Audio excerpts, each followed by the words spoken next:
কি সমস্যা? আরে ভয় পাচ্ছেন কেন? আমি চোর না, সাহায্য করতে আসছি। আপনার কাছে সাহায্য চাইছি আমি। আচ্ছা চান নাই, কিন্তু আমি দেখতেছি আপনার সাহায্য লাগবে, আমি সাহায্য করবো না। দেন দেন দেন আমাকে দেন। এই কি হয়েছে? সমস্যা? আরে অনেক তুমি আর আপনি আপনি বলতেছো কেন? ও তো আমার ছোট বোন। ও তাই তো, এই দাও ব্যাগগুলো দাও দাও দাও দাও। চলো। এই তুমি নিবে নাকি? আরে আসো না।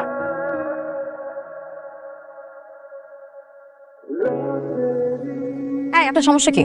আমার বাড়ির আশেপাশে যায় ঘুরঘুর করেন, রাস্তার মধ্যে আমারে ফলো করেন, সমস্যা কি আপনার? যদিও তুমি এগুলা জানো, তাও তাও বলি। আমার আব্বা রশিদ সাহেব একসময় সরকারি চাকরি করতেন, এখন রিটায়ার্ড। আর ঘরে বসে সারাদিন আমার জ্বালায় আর্মিতে পাঠানোর লেগে। আর্মির এই ডিসিপ্লিন লাইফ তো আমি চাই না। আমি চাই আমার একটা সুন্দর সুস্থ জীবন হবে, যে জীবন থাকবে প্রেমে ভরা। শুনেন, প্রেমের শুরুতে সব ছেলেরা এরকম মিষ্টি মিষ্টি কথা বলে, কিন্তু 2 দিন পরে এগুলোর পাত্তাও পাওয়া যায় না। এসব প্রেম ভালোবাসার মধ্যে আমি কোনো বিশ্বাস করি না। আমার একটু বিশ্বাস করো। এরপর থেকে যদি আমার বাড়ির আশেপাশে ঘুরঘুর করতে দেখছি বা উকিঝুঁকি মারতে দেখছি, তাইলে কিন্তু আপনার খবর আছে।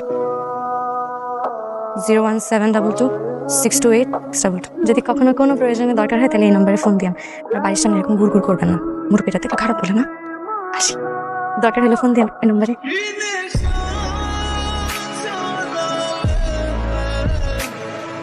হ্যালো হ্যালো, আমি অনেক। আপনি? আর আপনি বলতেছো কেন?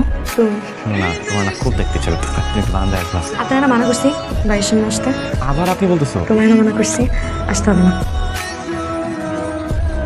এই তোমার ইন্টারভিউ কি খবর? খুব ভালো হয়েছে। এই চাকরিটা হয়ে গেলে জানো, আমার বেতন কমপক্ষে 40,000 টাকা। কি বলো? 40,000 টাকা? টাকা দিয়ে আমি কি করবো জানো? কি করবা? এরকম সুন্দর একটা নৌকা কিনে, এই নৌকার মধ্যে আমাদের সংসারের যাবতীয় যা যা লাগে সব উঠায় আমি আর তুমি নৌকা নিয়ে ভেসে যাও। বিশ্বাস হলো না তোমার? না, কথাটা কিন্তু তুমি খারাপ করবে। তুমি আর আমি মিলা আমাদের এই প্রেমের নৌকায় বহু দূর ভাসে যাও।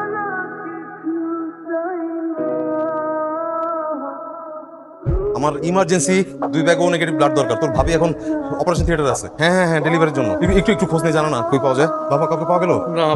ধরে নাই তো। আপনি আরেকবার ট্রাই করেন।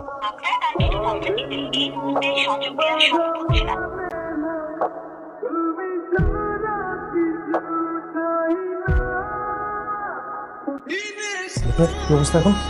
আপনাদের কন্যা সন্তান হয়েছে, আলহামদুলিল্লাহ আলহামদুলিল্লাহ। তবে বাচ্চাকে বাঁচাতে পারলেও আমরা বাচ্চার মাকে বাঁচাতে পারি। ডক্টর,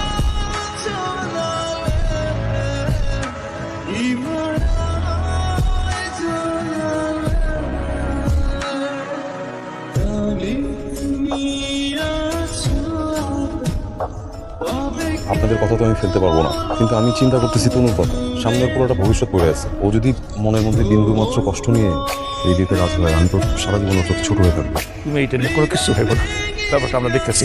তনু তো আমাদেরই নেই, ওর বোনের সন্তানের জন্য ও এটাতে আপত্তি করবো না।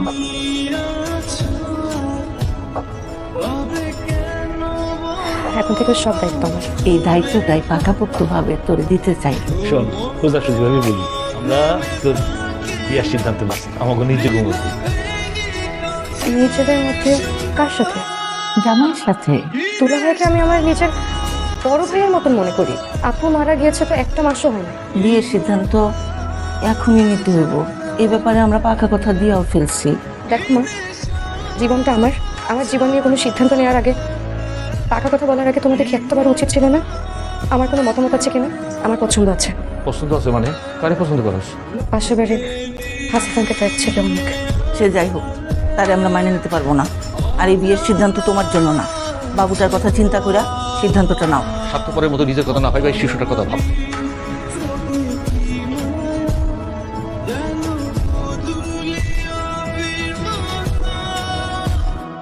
কি নিয়ে ভাবতেছস? কি নিয়ে ভাববো? কিছুটাই ভাবছি না। শুক্রবার দিন সন্ধ্যায় জামাইয়ের সাথে তোর বিয়ার পাকা কথা ঠিক হয়ে গেছে। আচ্ছা মা, এই সময়ে একটা মেয়েকে জোর করে তার ইচ্ছা বিরুদ্ধে বিয়ে দিচ্ছ, তোদের বিবেকে কি একটা বারো বাঁধে না? আমাদের বিবেক ঠিকই আছে, তোর বিবেক নাই। একটা এতিম বাচ্চার ভবিষ্যৎ নষ্ট কইরা তুই নিজের সুখের কথা ভাবতেছিস। আমি ওর জন্য সারা জীবন স্যাক্রিফাইস করতে রাজি আছি, তো এর জন্য দুলা ভাইকে কেন বিয়ে করতে হবে? তুই কি ওই ছেলের বিয়ে করতে চাস? ওই ছেলে এই বাচ্চা সহ তোকে মেনে নিবে? অবশ্যই মেনে নিবে। কোনোদিন ওই ছেলে একটা বাচ্চা সহ মেয়েকে বিয়ে করবে না। তুই যদি সেটা করতে চাস তাহলে শুক্রবারের আগেই কিন্তু আমার মরা মুখ দেখবি, আমি বলে গেলাম। চলো আমরা পালিয়ে যাই। কোনো সমাধান না, পালিয়ে গেলে সমস্যাটা আরো বাড়বে। এখন উপায়? আমার মনে হয় বৃহত্তর সাথে তোমার বিয়েটাতে রাজি হয়ে যাওয়া উচিত। আমি না হয় রাজি হলাম, কিন্তু তুমি কি হবে? তোমার শূন্যতা অনুভব করাই ভালোবাসি। আমি না হয় সারাটা জীবন কাটিয়ে দেবো তোমার শূন্যতাটা অনুভব করে।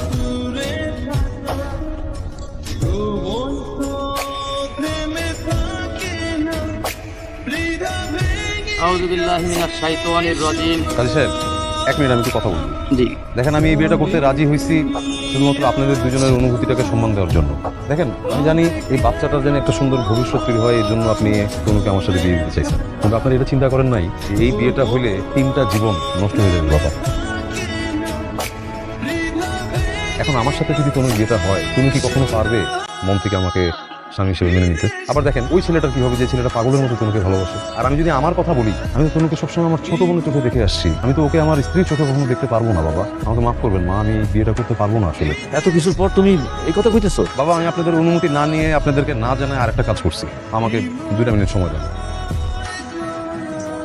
আসেন চাচা। ভাইজান, আমার পোলাটা আপনার মায়ের খুব ভালোবাসে, যদি করে না পায় তাহলে কিন্তু মরে যাবে আমার পোলা। ভাইজান, আপনি যদি দয়া করে আপনার মায়েরটা আমার পোলার কাছে দিয়ে দেন, দয়া করেন।